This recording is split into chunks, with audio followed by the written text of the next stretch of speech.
Bud. Hi. I understand you're from right here in Daytona Beach? Daytona Beach, yes. Great.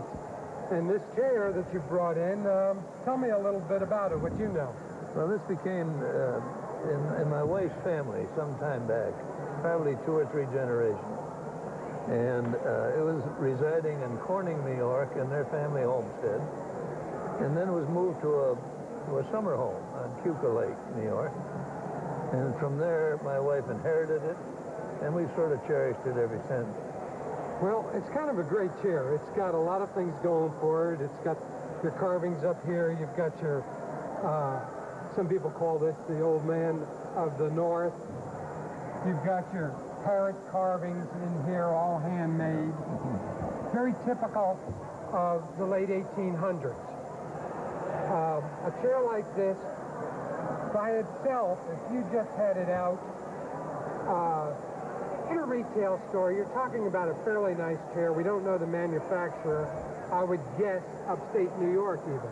Could be. But what makes this chair interesting is if we turn it over where you had showed me before, not really being able to make it out, but in here is carved that it was bought in 1890 at the Chicago World's Fair. Yeah, 1890. Just by adding that to it, and the patina of it makes it, I'm sure, original, we now have a dual value. We have collectors that collect expos, world fairs, 1890 World's Fair, very collectible, highly collectible. Oh, I see. We would, given in the right auction, in the right circumstances where you're going to pit different collectors of the Chicago's 1890 World's Fair 114 years ago, they would go crazy bidding on something like this.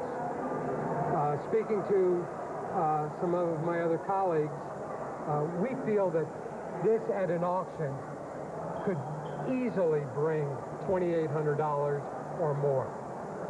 Wow. It's Nice just chair. something that's wonderful. Do you plan on keeping it in the family? Oh, yes. Yes. Great.